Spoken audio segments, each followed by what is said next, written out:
Welcome to the very first episode of the Old Days. I'm your host, Dan, and I'm here with my good friend Greg here. I've known him for about 11 years now. And basically, like this podcast is basically about just like talking about how things have been in the past 10 years, past 20 years, and how things have changed. Just really reminiscing about the old days. Yeah, my name's Greg. I've been. We're keeping things vague and not saying You well, we can go with the musical days of. I went by Greg. I went by Greg Ori. First name Greg, last name Ori. No one ever really put together that it meant Gregory, but yeah, it's been a hell of an 11 years with you, Dan. I to think that we started in some dingy basements going to the point that we are now where I had you over my house for a barbecue when it's coming all together. It's a crazy 11 years. I'm trying to think when we first actually met. I think it was at a show. I think it was at the Seacoast, I'm pretty sure. I think you're right because I was trying to pinpoint that too because you said like the last 10 years and then I was like, man, I've known Dan for over 10 years. And I was trying to pinpoint it. And then I went down a loophole thinking about it. If I've known you for over 10 years, that means like when we recorded Slaughtering the Past with Chernobyl, right? Those songs are over 10 years old. That's right, because that was 2014. And some of those songs, the reason that we called it Slaughtering the Past, if I remember, was because Mike Carbone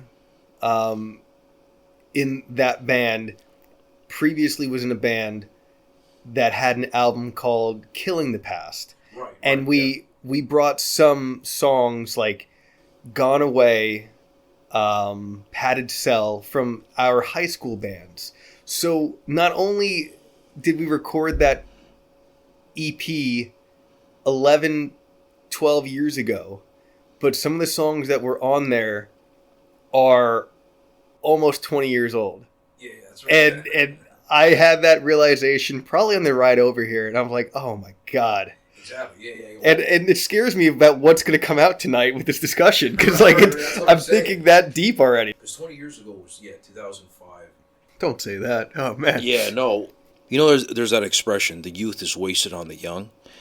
Sure. So well said the way that you're coming across with that, because I wake up at 3 a.m. every day and I go to bed at 8 p.m. So it's almost past my bedtime already when we're doing this. But, you know, we have such better structure now. And even with just writing and playing and just doing things like messing around with recordings, going back in the day, it was just like teapot, teapot, teapot, teapot, like just whatever on the drums, whatever on bass, and we had fun with it. But like if we had that same energy to go with what we're thinking now, you almost feel like you could rule the world. Like you could take it, and you can write. You could, I don't know, have a different career path. You could have a whole slew of things, but 100%. I would have so much appreciation because what I wish so badly is that the technology kind of stopped in the 2000s. Don't get me wrong, I think a lot of cool things have come about, but we had everything we needed in the 2000s. You know, like, okay, the smartphone, came along like a little later, but dude, we had the GPS, okay? 2005, we had so much already back then. MySpace was ahead of its time too. It was, because you had the photos, the chats, the comments, and you had the band pages where you can like put the songs in, and that's what Instagram and TikTok and everything is now, is a good combination. But that's a side tangent. We don't need to talk about MySpace. That I still think nothing beats MySpace music. When MySpace had that music page that you could make, where you could either make your own personal profile for yourself or you can make a band page, nothing still beats that, because you were able to make basically your own website. You could put your own logos and all that. But the thing I loved about it the most was you could upload your music. Still till this day, You can't do that on Facebook. You have to go on Bandcamp to do that shit, right? Or YouTube. So you got to go to another platform for it. You still can't do that on Instagram. On Instagram, you got to make a video thing, okay, to do that. All I used was MySpace Music. It was a godsend. Like I just looked up, what bands were close to Bound Brook, because I was doing it in Hamilton Street Cafe. Sure, yeah. And then and the demo was right there. I didn't have to call them and say, "Can you send me a demo?" Like the demo was right there. It's exactly what you needed. I mean, I remember playing shows to the point, like, we were so young that our parents were still driving us to the venues, dropping us off, and we'd be like, "We'll call you to pick us up." But, like, we would make friends with people there, and, "Oh yeah, you should listen to my band and we can try to get a show here." And you would find their MySpace page, or they'd give you their MySpace page, and you had everything. You had contacts, you had the music, and, like, it was a one-stop shop, because you'd literally, well, we're really dating ourselves. Even back in, like, 2005, not everyone had a cell phone. Right. And that's not saying that kids these days, but, not everyone had a cell phone, so you would just comment on someone's page, and then you'd book the show, and you weren't following up, like, "Oh, load-ins at this time." It's like, "Oh yeah, we're playing the show this day," and, like, everyone would just be there. It was it was a different time, man. It was the more and more, videos became accessible. There was less reason to go out, because, dude, I remember in 2006, 2007, when I was putting on Recourse Records shows at Hamlin Street Cafe, dude, like, they were packed, man. They were packed. They like I'm talking like, it was like you go in there and it was hard to breathe because there were so many people, But then once you got into, like, 2012, 2013, 2014, it was like trying to get people to come out. It was like the hardest fucking thing to do, So I don't think by any means that you're wrong, because I can certainly say that I see the same thing. And, video killed the radio star, whatever way you want to put that. But I think it also comes down to perception and us at that time, because you're right. Like, on a Friday night when you're in high school, or, like, just out of high school, it was going to these shows, and it was this stuff. I mean, even think about, like, going to Perception. We would pack out DeSico sometimes with any of the bands that we were in, or any of the shows that were put on for Recourse, or the Dwyer stuff, or the Carbone stuff. They would get packed out. But in a Perception, packing that place out was 50 people. And if you had 3 bands playing, you already, like, have a percentage of that. And that's not saying anything negative. Those shows were still rocking. People would try to, like, crowd surf. People would mosh. But, like, it came down to perception. And I think as a kid, when we were looking at, God bless my father, because he still had the wherewithal of finding these things downloaded on the family computer when we were younger, and saved them. And there's the videos of us playing at the local all ages place of Sparks and whatnot. And it looks like a bunch of people, but if I bet you, if you stop, pause it, and try to actually count them, or, like, actually look at it, you say that's 50, 60 people. It is. But you and I have both played to more than 50, 60 people before. We certainly have. And with the perception, goes back to the first thing that you said of, we had more energy back then, and we have the intelligence now, but, like, with all of that was going on, I'm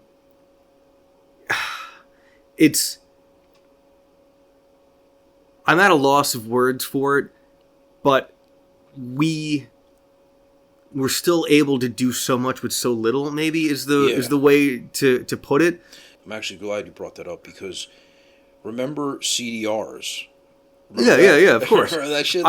That was the shit, dude. That, like, see, that's what I was talking about, where we had everything we needed. Where, although I love the fact that, you don't need CDs anymore and everything's digital, like, there was something really cool about burning CDs and like handing them out and knowing that someone was going to probably listen to it. Dude, the coolest thing that I remember from those CDRs was we legitimately like went to Best Buy or whatever it was at the mall, and you can burn those CDs and you can print out these CD stickers that you can just literally put on, push down the top, and it would print it. Yeah, just DIY it, and we would do that. And we would write on the inside the track listing of the CD case or put it on the sticker. And then we would put our band sticker in the CD thing. So it's just like, we did it. Like, this is it. This is everything. And you can't even do that now. Like, even with Recourse Records with the sampler, that was probably the closest thing that came to it, because you'd put together a sampler for a show of 6 songs with 3 bands, and it was like the greatest hits that they had, and then a link to their everything. And I think that, like, when you posted or promoted the show and they did that, forget about after the show, before the show, you knew what you were getting into. You knew what you wanted to hear, or like, I do want to go to that. And that was a good segue, and that buys back into what you were saying about the age and the wisdom versus the energy, because like, you did something that was that old school feeling into the new, but the audience that was there dwindled, or the people that weren't as dedicated would go pumpkin picking or something instead of going to the show. I can't say, like, I have to do that these days too. Like, you say, what's changed in the last 10 years? I have less hair. I have a mortgage. I have a kid. I have a wife. Like, everything changes. So I know. Like, one of the first things I wanted to talk about was music. So what got you into music, like, from the very, very beginning? Like, for me, it was like, my parents tried to get me, like, into music early. Like, for example, they were trying to get me into guitar at 8 years old, and and surprisingly I wasn't into it. And then later on, when it was like, you know, school where they were teaching you all the instruments and seeing like which one was you were good at and all that stuff. Remember that time? Of course, yeah. Right. I did violin. Right.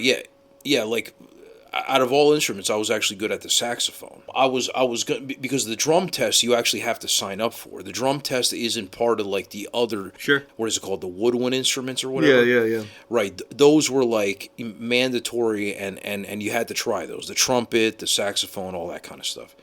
I did so well with saxophone, and I was so surprised with that. I actually said, no, I don't want to do the drum test anymore, because I was so surprised. Because at the time, like, you know, my point of reference to like saxophone was like Lisa Simpson or the Simpsons. So I was like, saxophone. Yeah, exactly. So I thought it was like the coolest thing, you know. So I love it. And then when I told my dad, he actually thought it was cool, because he actually likes jazz and stuff. I was going to say, Dan the Jazz Man. That'd be kind of cool. Right. So I was like, this is kind of cool, but I have like this intense interest in something, and then later I lose interest, and then I could almost care less. You know, everyone has that, though. Yeah. To some degree, everyone has that. Yeah, I know. That's kind of what happened with saxophone. I did great for 2 years, and then in 7th grade, I just completely like, I stopped practicing. And then see what happens is like the classes start to get smaller, because like once you go into middle school or you go into high school, it's like the people that might actually take that as an elective in college or something. I did violin for a bit, but if you really want to hear my origin story, it's a 2-parter, but I can probably go relatively quick about it, because with everything that you just said, I went in my own head of so many different things, and only 2 major things stick out to me. And it's a very simple one, and then a bit more of a complex one that I don't want to say I'm proud of, but regardless, my buddy Ian, you know him well, I met him 6th grade, and he was playing guitar, and him and I, like, Ian, as you know, has progressed. He's like the Deftones. He's a brilliant man. He has his music degree, realized music production to be specific, and he went and realized that the industry is so hard to become established in. And the guy literally said, I'll just go back to school and get a degree in physics. Like, no one could do that, but he did it. But, like, when we started doing it, it was the enema of the state. And then what do you do when you find that out? You go backwards. And then we found out about Dude Ranch. And either he told me about Dude Ranch or someone else. But, like, I thought it was so freaking hysterical. The meaning of Dude Ranch is literally just a guy's jizz. It's hysterical. And sixth grade me was like, oh my God, that's wonderful. But he was playing guitar, and then I wanted to play guitar, and I had some old stupid acoustic guitar from like one of my cousins, and then everyone that we met was playing guitar, and I was like, no. So I went and I got that bass. My parents were never very supportive about music. They eventually turned the corner, and they, Christmases, birthdays, like they would save up and get the stuff for me, and that it was very sweet. But I was the guy that then showed up with the bass that we have here in your studio. I had like my first drum kit, and that's where I started to like try to play around. When it came to actually wanting to perform and play music, that's a whole different story. But again, James Ferrone, the man. He was a neighbor of mine. He was, I want to say 6 years older than me. And he was the guy that like had the albums of like Mest or Rancid, and that kind of broadened my horizons. And then he was taking me to like Warped Tour at Raceway Park, and my parents didn't care. He was the kid around the corner. Like, they knew the parents. Like, yeah, it's fine. Well, you go enjoy your show. And like, I'd come back sunburnt to a crisp, and like just a bag full of stickers, and this is awesome. And then like, I forget the order of events. This probably came first, but Hamilton Street. You remember Hamilton Street? Of course. It was like 7th or 8th grade. I'm going to lean heavier on 8th grade, but it might have been 7th. He took me to a show there on like a Thursday night, and the opening band was The Forecast, I believe. They have this one song that like made it into some video games of All I Want. I forget, but it was pretty good. It was good. And then the next two bands were I Am the Avalanche and The Early November. So I Am the Avalanche came out. I knew nothing about them. The lead singer, Vinny, was in a band before that called The Movie Life, which was a huge success. Like, I'm pretty sure it was Drive Through Records type of deal. I could be wrong on quoting that, but they played every song that they had from I Am the Avalanche, and then they were getting off the stage, and the crowd was just cheering for more and more of them. And they're like, no, the Early November needs to play. And Early November was like, no, we're going to get booed off the stage. They want you play. So here I am, like 7th or 8th grade, dying in a sticky, humid everything. Like, just, this is how bands are. Like, they just like let this happen. Like, this is, and I'm like taking it all in, and I'm like getting elbowed in the face, like from like some 25-year-old guy that's like definitely dead by now of like some kind of diabetes. Like, it's absolutely, and I just remember going to school the next day, ears ringing, and just waiting to go home on a Friday to go on the MySpace, the Zanga, the whatever it was, to find out more about these guys and broaden my horizon. And that was how I wanted to start playing, because it's Enema of the State, Blink-182. It would be nice to have a blowjob, like what? And then seeing a show and seeing the actual raw energy that was there, it's just like, that's what I want to do. And that was kind of where the next, I don't know, 15 years. Yeah, it must have been next 15 years that I wanted to like dedicate towards, as like, I want to try to recreate that. Exactly. And I mean, I might have went too deep on the origin story, but like, no, dude, that was great. Because when you asked that question, I had to think, and I'm like, where did I get into the music that I'm into? And right, Ian and James Ferrone, because James Ferrone, going back to CDRs, he would make so many copies of so many CDs, And it got to the point where like he would just drop them off my parents' mailbox to the point that there were so many CDs in there that the mailman couldn't put them in anymore. That my parents were like, "We're gonna call the postmaster. Like we're gonna get this guy a truck." Like it was, but like I still to this day have CD binders of just from him of all this stuff of anything from like Rage Against the Machines to Incubus to like the Ergs, like to all this other stuff, and that was my YouTube or social media of putting in a CD, listening to it in my room or the basement, and maybe putting it in piles of like, I like it, it's pretty good, this is different, I'm never going to listen to this again. Like whatever it was, like that was the real origin story there. Oh, dude, right. So for me, right after I realized that saxophone is not the way, then so 7th grade was when I was 13, and it's funny because then that's when I started to be like, okay, let me try guitar again. But this time, did it completely in a self-taught way, and it wasn't even a thing of like, okay, let me get the guitar book that my dad and teacher gave me from 8 years old. No, it was more like, I'm just going to write my own songs because like I didn't know how to play any songs, I was pretty much the same way. You know what I'm saying? So like I would write my own riffs, and then I would record that on like a tape and then play that for like my friends and be like, oh, check this out, this and that, and all that.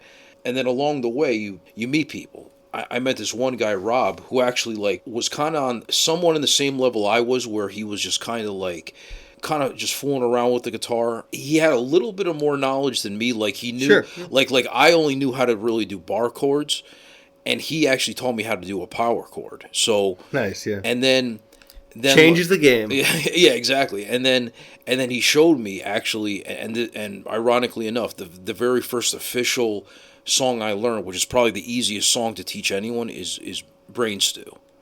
Sure, yeah, that was it's like one of the easiest first songs, ones, and I'm like, wow, okay, I officially know like a real song now, And then after that, I was like, wow, okay, so it just started to become the thing of like thinking, okay, Hitching a Ride sounds just like Brain Stew.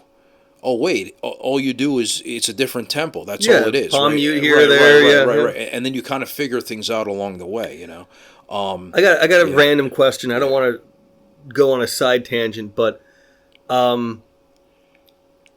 you, what song did you learn where you at least had the thought that I might be good at this, or I might want to do this? Because I think I've told you this numerous times. When I started playing bass, I said if I can learn how to play carousel like as well as the recording, nothing's going to stop me. Yeah. And I did that, and still to this day, when someone goes, "Oh, you can play guitar, you can do this," like I could not pick up a guitar for 6 months, and I could still pick that up and do it fine. Like, so what was that moment for you, or like what was like that song that you challenged yourself to do, or the song where you felt like I can do this now? Yeah, dude, that's such a great question. Because, see, the thing is, I think I always had a mediocre mentality. Because that is a challenging bass line to the point where if you learn that, you could see why you'd think that. But it also isn't challenging, because once you do that, it opens the door into, like, I can't play,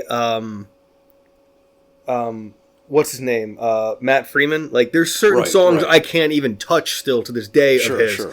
Like, there's plenty that I try, but like first song on Out Come the Wolves, Maxwell Murder, like leave me I'm staying out of that. But like, it opened the doorway into helping me figure out how to write songs and do certain things. But yeah, what was it for you? I'm really trying to think of a song that made me say, okay, now I'm good enough. For me, it was more of a thing of, actually, you know what? If there's like a question of, like what's the performance that changed your life? On MTV, Green Day did a special called, it was 1994, Jaded in Chicago. And I remember like just looking at that set, and I was like, wow, man, these guys are having so much fun. Billy Joe is not even paying attention to the fretboard. All he's doing is like, singing the songs, looking at the crowd and having so much fun. As long as I play like that, then I think I'm pretty good. What's so funny about that mentality is that mentality still gets me in trouble till this day, because see, people have called me out my entire music life because of the fact that I'm too simple. I've had that paradigm ever since I saw Green Day. Dude, these guys play simple music. People love them. You and I had that discussion, though. We know what we like, and that's what we succeed at. And the fact that you still mention Green Day, and I just wanted to look it up to make sure I was right. To your point of simplicity selling and doing well, the same album, Nimrod, that Good Riddance was on, also had songs like The Grouch. I was a young boy that had big plans. Like, it's simplicity, but you can go to completely different sides of the spectrum of music, where they wrote an acoustic song that is played at graduations, weddings, proms, and they also have songs that you could play in a basement show or a garage that still gets people going. So, like, yeah, you're simple, you like that. They did a lot with that, and so can you. Like, it's exactly to your point. Like, you can not copy and paste what they do, but, like, the formula is still a solid formula that gets results. Yeah.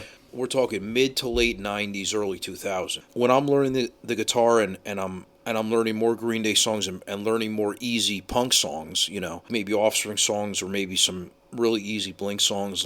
And I'm seeing that these bands are being famous, that they got music videos. You got to remember, this is during that time when you could be in a pop punk band and you could be popular. And then 14 is when I went to my first, like, punk show, like underground punk show. Yeah. Which was a Punch Records show by, you know, Richie Knuckles. And then when I saw that stuff, I was like, wow, so the bands in the underground also play simple music.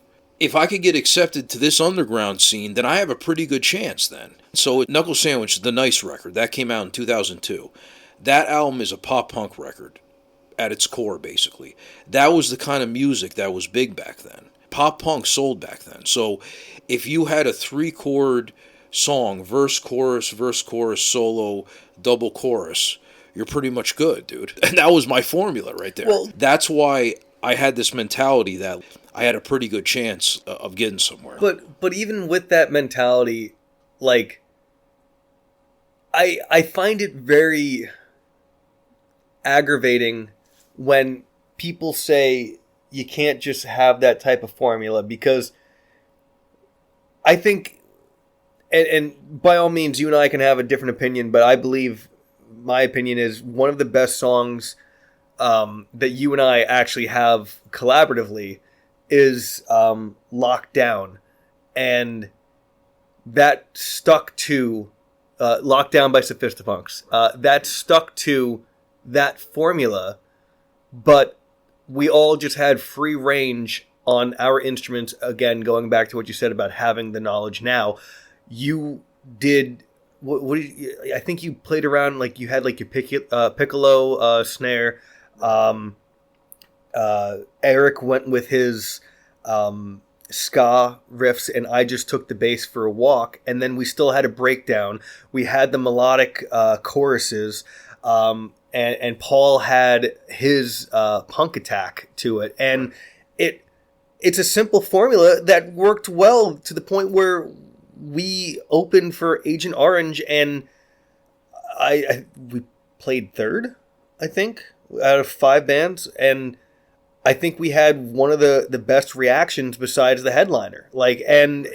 People liked what we were doing. So it's a formula, to your point, that works. Even, well, I was going to say even to this day, but that reference that I'm giving you is from 2018. So that's almost 10 years ago, actually, too. So I know the scene and everything has changed. I know that there's a lot of different things now, but if you were talking to your younger self or someone of that age getting into music, do you have any piece of advice or any input that you would give to help them along the way? And besides, don't do it. Like, just don't even do it. I beat you to it, man. Yeah, exactly. You know what I'd probably tell them, dude? I'd probably tell them, go all in and don't even fucking go to college. Don't even do the 9 to 5. Because here's the thing, dude, okay? Guys like Billy Joe, guys like Fab Mike, all those guys, they didn't have a plan B. It was this is what I'm doing, Sure. and that's it. And usually the people that are like that, they usually are the happiest. Like, yeah, most of them don't make it to multi-million dollar status, but some of them are the poor people that, like, they work at Starbucks and they live in their car, but you know what? They're probably happy as fuck because they're actually doing what they want to do with their life. Sure. You know what I'm saying? I think about that a lot, actually, where I'm like, okay, I like computers and I'm glad I got my college degree and all that stuff. Half the time I hate the people I'm with here, Yeah. like half the time the goal is let me get the paycheck. You know what I'm saying? Well, So 100%. Dude, in to that point about going to college and doing stuff, I've been forcing myself to climb the corporate ladder, not because necessarily I want to, but I see a quicker way to get out of it. Right. Is I'm doing this. I've not been doing the keeping up with the Joneses where I'm trying to be. I have a 2-bedroom, 2-house. Like, is it a house? Did I get a mortgage? Yeah. Am I living in a mansion? No. Far from it. My kid pisses on the walls. Like, literally, he pisses on the walls. Like it's. I don't have the most beautiful thing. I'm happy. I, you get a 30-year roof. You get money in the bank. You have fuck you money where it's like, fuck you. I'm getting 10% whatever off of this, and I'm getting a lip. I want to get to that point so quickly so I can get the fuck out of this. Right, but I'm in it because if I get out now, I'm gonna be in a worse situation. Dude, I guess I'm like Stanley, right? Where it's like I'm a grumpy guy that just like wants the day to end, but I'm not exactly so motivated to looking move forward up. to pretzel day. Yeah, that's yeah, it. That's right, all you're right, doing. Right, exactly. So, but no, but like but yeah. I don't. I'm not motivated to move up, but like, do I want to move up? I mean, I'm 34 years old. I am the youngest director in my company. And by the way, I'm not saying this to go and give myself a pat on the back or make people say ooh and ah. I'm saying it because I've already bought into it. There's nowhere. The only way out is up or out. Like I have to keep going up and doing the best I can because the quicker I go through all this, the quicker I can be done. And I can hopefully retire early, or if I want to just quit early and not worry about retirement and live off of investments, then sure.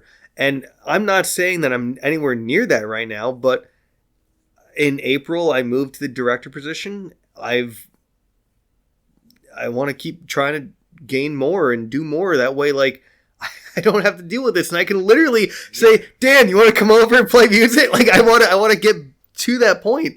And I well, for you, man. No. Well, to leave it off, I know that you're there. I'm gonna ask you one album that someone should go out and listen to if they haven't done so already. Oh man, good question. Actually, this band I've been wanting to tell you about. So there was a band from the late '90s called Hog, H-O-G. Okay. Putting it on my phone now. Damn it! What was the name of the record? like you're asking me the name of the record, because they only had one record. How I found out about them was they their music was in that movie. Black Sheep. With Tom. Black Hole. Oh No. The big guy that died from the '90s. Farley. Yeah.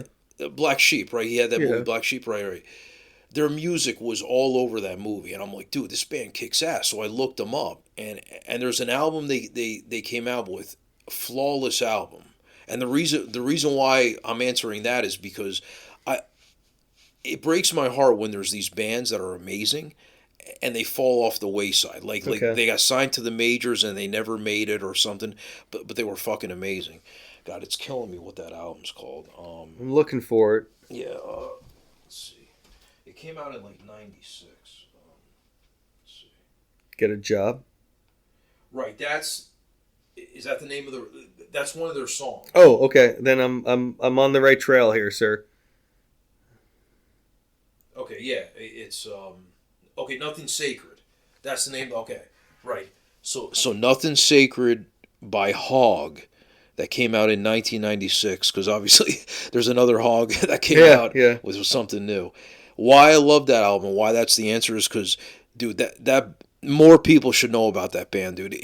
Dude, you would love that album. I have it now saved. Pop punk greatness, dude. Like when you hear it, you'll be like, I'm surprised they didn't make it along with Blink and all those bands. Okay, you know? I like it. Yeah. So Hog, Nothing Sacred. That's my answer. Okay. So what about you? It was an album I learned very early on. It came up from West Coast music with like No Doubt and Real Big Fish, and you're not going to guess what it is. It is Fush You Meng by Smash Mouth. Oh, nice. No one saw that coming. But again, like I said earlier in all this, I went backwards from a lot of things. And Fush You Meng was their first major studio album that came out in the same scene as No Doubt, Real Big Fish, all that. And cool, nice. They have really ska type songs, some punk songs, things that you just would not expect from Smash Mouth. But that's a good album that if you're into mainstream and want to get into like anything punk rock, it's good. They have a song called Roadman about like their roadie that like, I don't know if it's a real story, but like literally the guy would like pack the van in the song lyrics. He'd pack the van, go to the next show, and he was too hastily and too stoned doing it all that he got hit by a train. And whether it's a real story or not, that like just hit me so hard because this guy's like so dedicated to music. But that was a good one, and by no means am I going to say it is the number one album ever, but it's a good segue into getting into this type of scene. Definitely. There's a lot of albums that are good segues, but that's a nice one because they have that song "Walking on the Sun" on that album. Okay, I was going to ask you. That's that album, right? Yeah, that's that album. I love that song. That's like that's the first song I ever heard by them. Yeah, before the Shrek stuff. You know? Yeah, that's why like it was like the Shrek stuff, All Star, and I worked back, and then it was that album, and I was like, oh, I know this song, and then there's the other shit on there, and it slaps. It's a good one, man. I have to say. There's that song. Oh God, what else did they do that like blew my mind? Because again, like I said, this was back when they weren't mainstream and they were just trying to break into it all. It's from like 1997. Right. They have a song about Fonzie, which is still absolutely insane. Oh, they have a song about trying to fuck fat chicks called Beer Goggles. They have another one called Heave Ho, which is about throwing the fat chick out. It's just you gotta hear it. Like it's fairly I'm good. Definitely gonna check it out because like remember Sugar Ray was really big back then too? Yeah, I remember getting Floored. Do you remember that record Floored? That's the record that has I Just Want to Fly. Oh, okay, right? yes. And around that time, them and Smash Mouth were the biggest bands in the world. Yeah, they did the cover of Why Can't We Be Friends? Yeah, right. Yeah, that's right. That's a really good segue into this type of music. And that's right. That's where the roots come from. But yeah. See, what's cool about those two bands? They're both California creations, but they ended up not going that same punk rock route. They went more their own different. They found a route. new avenue to go off of that, which was kind of cool. Yeah. It was more like they did some kind of hybrid pop thing, you know. When my son's cranky, I sing All Star to him, and he just calms out. He's ready to rock out. Dan, I had a fun time tonight. Yeah. Good episode, man. Thank you. Yeah, of course.